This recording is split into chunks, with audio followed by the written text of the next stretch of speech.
সন্তান। ফজলুল কাদের চৌধুরী তো বাংলাদেশের ইতিহাস শুধু নয়, পাকিস্তান, বৃহত্তম পাকিস্তানের একটা ইতিহাস। তিনি এমন একজন মানুষ ছিলেন,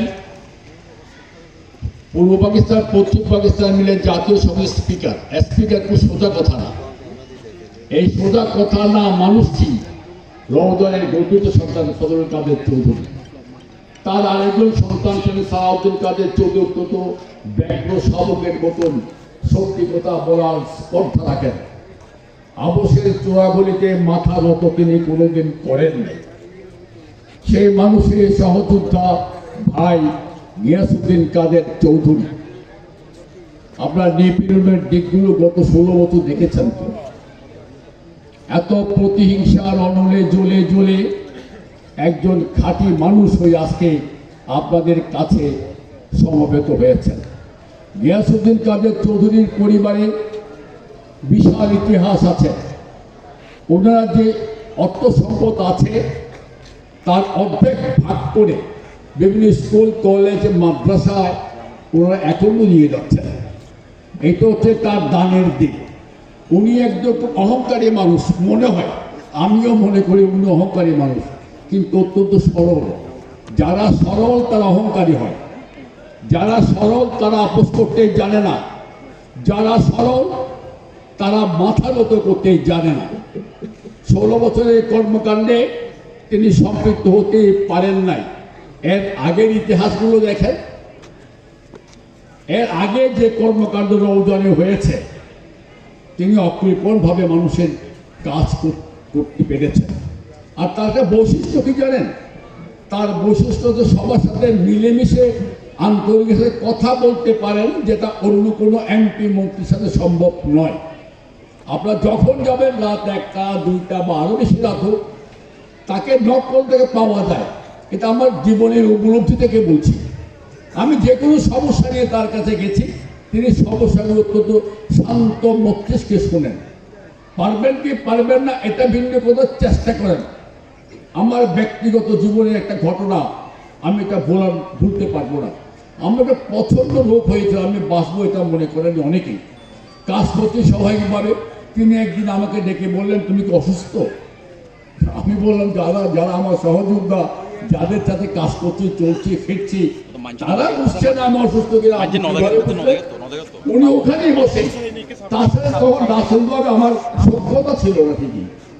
উনি ওখান থেকে পিজিতে ফোন করলেন, পিজিতে ফোন করে বললেন যে 2টা সিট বুক হয়েছে, তুমি তোমার ওয়াইফ সহ নিয়ে পিজিতে ভর্তি হয়ে যাও। এটা হচ্ছে উদারতার দিক। এই ধরনের পারিবারিক ঐতিহ্যে সমৃদ্ধ বাংলাদেশের কোনো পরিবারকে আপনারা খুঁজে পাবেন। এই জন্য হৃদয়বান মানুষ বাংলাদেশের কোথাও খুঁজে পাবেন। যদি তাই না পেয়ে থাকেন, আপনার ঘরের সন্তান আপনাদের কাছে ভোট চাইতে এসছে, আপনারা ভোট দেবেন কি না আমি জানি না। ভোট চাওয়ার জন্য কিন্তু আসেন নাই, উনি এসেছেন আপনাদের সাথে ভালোবাসা বিনিময় করতে, একটা কথাবার্তা বলতে। আপনার কথাবার্তা বলেন তার সাথে। অভিযোগ অভাব অভিযোগ যেগুলো আছে উনি এগুলো চিন্তা করে ফেলেছেন। এটা অনেক আগেই চিন্তার মধ্যে এসছে। নির্বাচনের বিজয়ের পর, বিজয় হবে কিনা জানেন, বিজয়ের পর তিনি এই দেশের জন্য রওজনের জন্য কি করবেন তার একটা রোড ম্যাপ তিনি ইতিমধ্যেই তৈরি করে ফেলেছেন।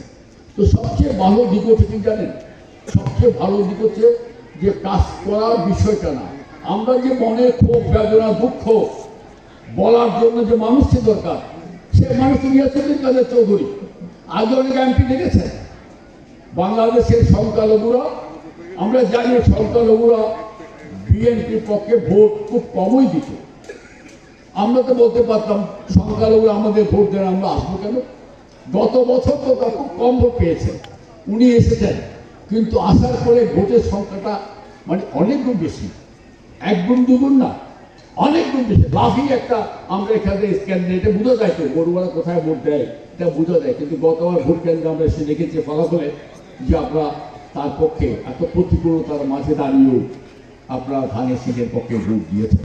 আমরা বিশ্বাস করি এখন তো আর আওয়ামী লীগ নেই, অনেকের মনে সুপ্ত বাসনা আছে ওই দলটি থাকলে দিতাম, দিতেনও, এই দল এখন নাই। সুতরাং আমরা এটা সংখ্যাটা একটু বেশি করতে চাই, বড়ুয়ারা যে ধানে শীষে ভোট দিতে জানে, আমাদের প্রিয় নেতাকে সেটা বুঝতে চাই। আমাদের মনে শঙ্কা আছে, ভয় ছিল, ভীতি ছিল, বড়ুয়ারা ভোট দেয় না।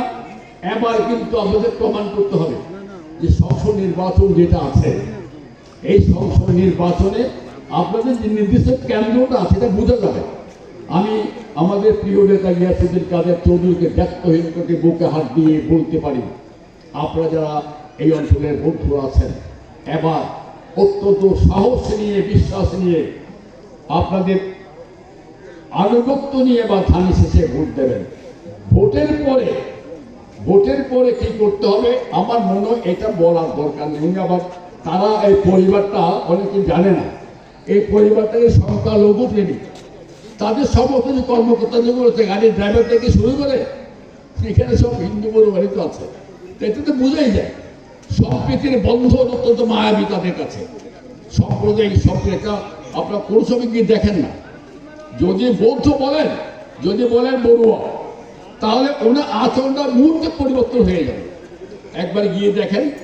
আমরা আপনাদের কাছে বিনীত আহ্বান জানাচ্ছি যে নির্বাচনের ফলাফল যাই আসুক, আমরা কি বলছেন উনি কি বলবেন, আপনার বক্তব্যটা বলবেন। আচ্ছা মুসলিম শুনেন, আমি বলি, আমি বলছি এটা ঠিক আছে। আচ্ছা আমি বড়ুয়াদেরকে বলছি, মুসলমানকে বলবোই, আমি বড়ুয়াদেরকে বলছি, একটু বড়ুয়া পাড়ায় বলতে আসছি তো, শোনেন ঠিক আছে। আমরা মুসলমানদের তো ভাই ভোট দিয়ে আসছে তো, এটা কিভাবে বুঝাবো। আপনাকে অভিনন্দন যে এখানে হিন্দু, মুসলমান, বৌদ্ধ, খ্রিস্টান সবাই তো নেবে। আমি একটু বড়ুয়ারটা ভোট আগে কম দিত তো, এই কারণে বলছি, আপনার বুঝাতে বলছি, কারণ এগুলো বুঝাতে হবে না। এখন তারা আমরা সব মিলেমিশে সব, আপনার দায়িত্ব আছে তো, আপনি দায়িত্ব হচ্ছে বড়ুয়া যারা আছে তাদের সাথে কথাবার্তা বলে ভোটগুলো একটু দেওয়ার চেষ্টা করবে, এটা আমার দায়িত্ব। সুতরাং আগামী যে নির্বাচন, এই নির্বাচন আমি বড়ুয়া হিসেবে বলছি, এই অঞ্চলের বড়ুয়ারা বৌদ্ধরা জনাব গিয়াসউদ্দিন কাদের চৌধুরীকে একটা উল্লেখযোগ্য পরিবার ভোট ওনারা দেবেন। মুসলমানের ভোট তো আছেই। সবাইকে আগামী নির্বাচনের আগাম শুভেচ্ছা জানিয়ে বক্তব্য শেষ করছি। ধন্যবাদ।